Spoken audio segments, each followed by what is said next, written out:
Um estudo realizado pelo Instituto de Pesquisa e Orientação da Mente, o IPOM, revelou que 69% dos brasileiros classificam o próprio sono como ruim ou insatisfatório. Para chegar aos resultados, eles entrevistaram cerca de 2.000 brasileiros entre 20 e 60 anos. Distúrbios do sono. Esse é o assunto de hoje que eu falo com a doutora Juliana Augusta Bettiol Coronado. Não sai daí.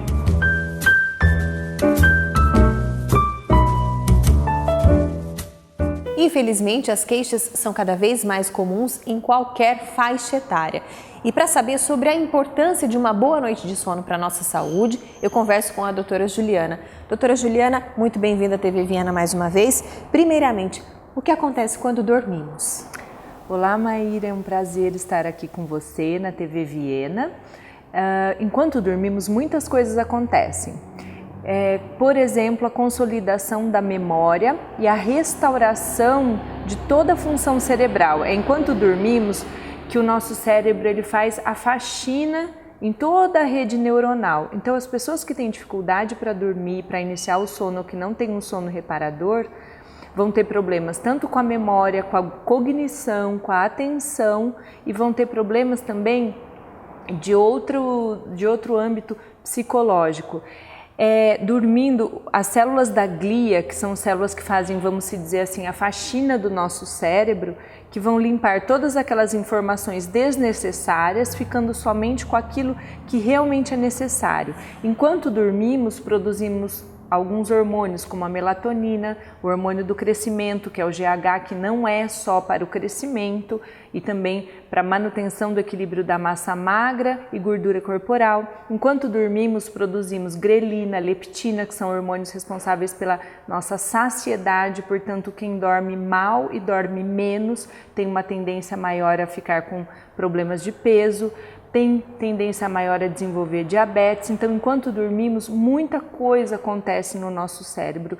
Ocorre uma restauração total da parte neurológica e liberação de hormônios, inclusive da harmonia do cortisol também, que é o hormônio relacionado ao estresse e que nos mantém vivo. Em todas as idades? Em todas as idades, desde bebezinho até a senescência, o idoso. Então, a criança, sempre eu costumo falar, aquela mãe que muitas vezes pega o bebezinho e deixa aquela luzinha acesa ou deixa na tomada, né, ligado o abajurzinho, alguma coisa para a criança, já está fazendo toda a alteração da regeneração cerebral e do próprio crescimento cerebral da criança. Então, essa criança ela vai ter um desenvolvimento pondero-estatural menor, ela vai ser uma criança mais irritada, vai ser uma criancinha, um bebê que tem mais cólica, um bebê que chora mais, tudo por conta de ficar essa luzinha acesa durante a noite, porque a gente tem que dormir em total escuridão,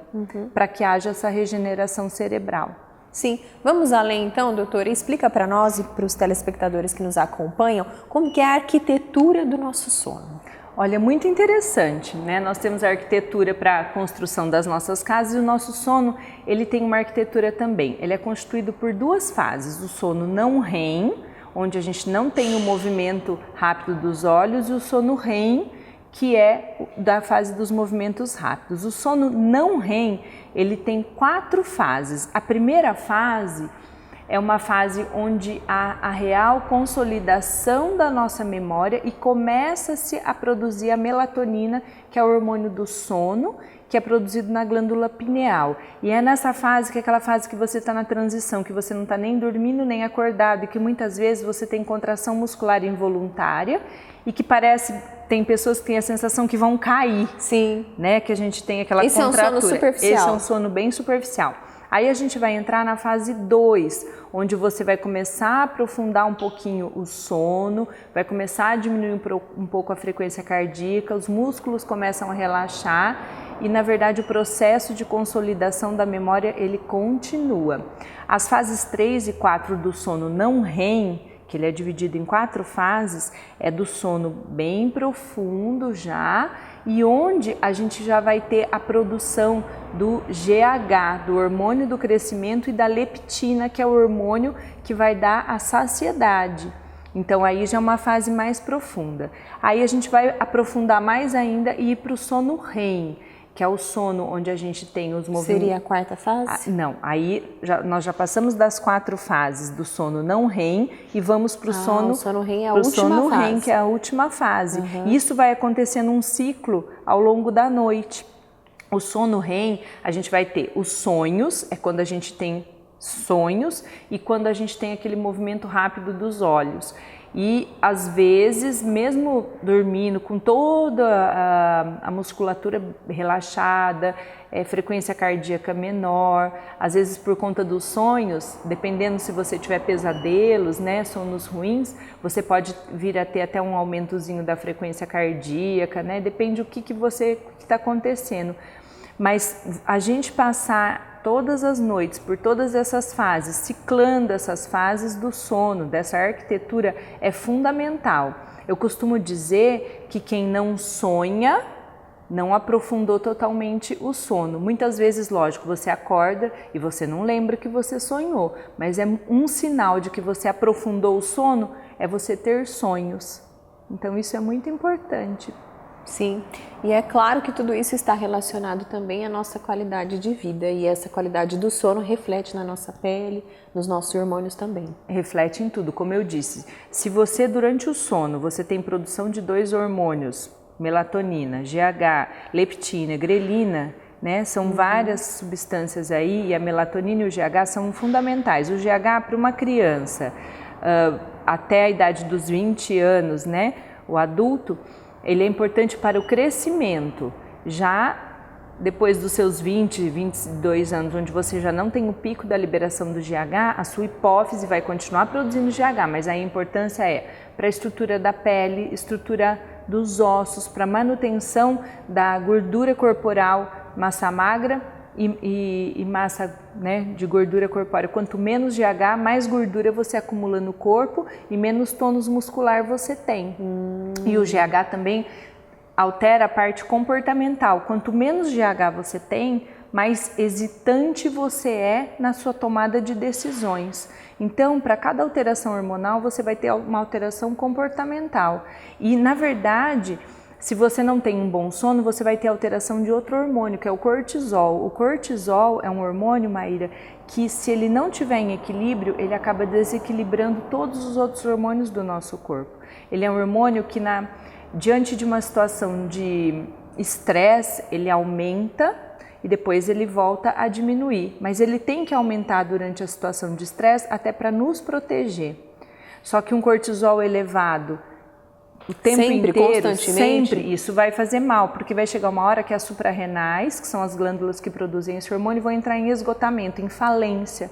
E aí a gente vai ter uma queda do cortisol. Aí é pior, que é a fadiga adrenal, que a gente chama. Então, se a pessoa não dorme bem, ela vai ser mais ansiosa durante o dia, ela vai ser mais irritadiça, ela vai ser mais nervosa e ela vai começar a desequilibrar todos os outros hormônios do organismo, porque é o que eu falo, tem hormônios que são produzidos durante o dia, hormônios que são produzidos à noite. Então é um ciclo circadiano que a gente chama para que mantenha-se a homeostase do organismo.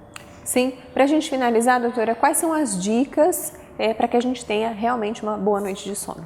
Olha, aí a gente tem algumas coisas. É muito importante que se fixe um horário sempre para dormir e para levantar. Aquela pessoa que um dia dorme às 3 da manhã, outro dia dorme às 11, outro dia dorme às 2, é péssimo. Ela tem que criar uma rotina do seu sono. Esse é o primeiro ponto. Antes de dormir, hoje a tecnologia em que a gente está inserido de celular, computador, televisão, muito estímulo luminoso vai fazer com que diminua a nossa produção de melatonina inicial, que ocorre já na primeira fase do sono não REM. Ficar no celular na cama, então, é uma péssima ideia. Eu costumo dizer para os meus pacientes que lugar de televisão não é no quarto. É o último lugar que você tem que ter televisão. O seu quarto tem que ser o seu ambiente de descanso. Então, é um lugar que tem que ser escuro e silencioso. A melatonina ela só é produzida em total escuridão e no silêncio. Porque mesmo que você esteja aqui, igual nós estamos nesse ambiente, né, de luz natural, você fecha a sua pálpebra, você percebe a luz. E essa percepção da luz impede a produção. Isso, da melatonina, porque ele lá dentro do cérebro vai ser recebido esse estímulo através do nervo óptico e vai fazer com que não haja produção de melatonina. O corpo avisa, não é para dormir, não produza melatonina. Quando a gente, antes de dormir, uma coisa importante então, o que eu estava dizendo, tome um banho quente, faça uma massagem relaxante, faça posturas de yoga que relaxem, tome um chá de melissa, de camomila, erva cidreira. Você não pode discutir problemas perto da hora de dormir. Na hora de dormir, você tem que ir tentando desligar o seu cérebro. Os problemas que você tem durante o dia, deixa para que sejam resolvidos durante o dia. À noite é a hora de você relaxar, de você lembrar de bons momentos, de você escutar uma música suave, de você ler uma leitura calma, amena, não de você assistir um filme de ação, um filme de bang bang, entendeu? Um filme de terror, que vai tensionar. Exatamente, isso não é. Outra coisa que muito, assim, é meio que polêmico, mas a gente fala que as pessoas que fazem atividade física muito próximas à hora de dormir, como vai ser liberada muita endorfina e substâncias que o exercício físico ele te anima, né?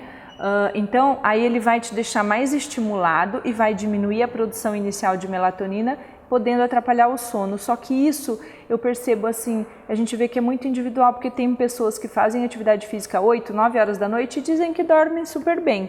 Mas eu costumo dizer que se a pessoa já tem algum distúrbio do sono ou dificuldade para iniciar o sono, aquela pessoa que acorda várias vezes, é melhor não fazer exercício perto da hora de dormir. Outra coisa muito importante é a avaliação hormonal, porque os homens, depois da andropausa, com deficiência de testosterona, e as mulheres, quando entram na menopausa e começam a ter deficiências de estrogênio, se elas não corrigirem a deficiência hormonal, com certeza elas vão começar a ter distúrbios do sono. E as mulheres, principalmente, elas começam a ter distúrbios do sono e vão correndo usar os tarja preta, que daí vão usar os benzodiazepínicos, os hipnoindutores, que não dão um sono reparador como o sono natural.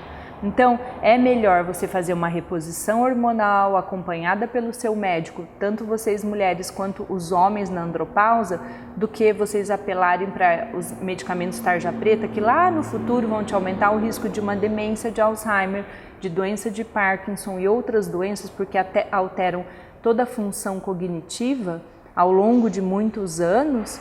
Então, essas medicações eu costumo falar que é para você tomar numa fase pontual, não uma vida inteira. Para que haja um sono reparador, a gente, se houver necessidade, repõe a melatonina, usa alguns aminoácidos como o 5-HTP, o 5-hidroxitriptofano, a L-glicina, a L-teanina, que ajudam a acalmar, a melhorar a produção de serotonina. A gente pode usar alguns fitoterápicos como a passiflora, a melissa, tá? Tanto na forma de infusão, de chá ou mesmo em cápsulas, que ajudam bastante, o lúpulo.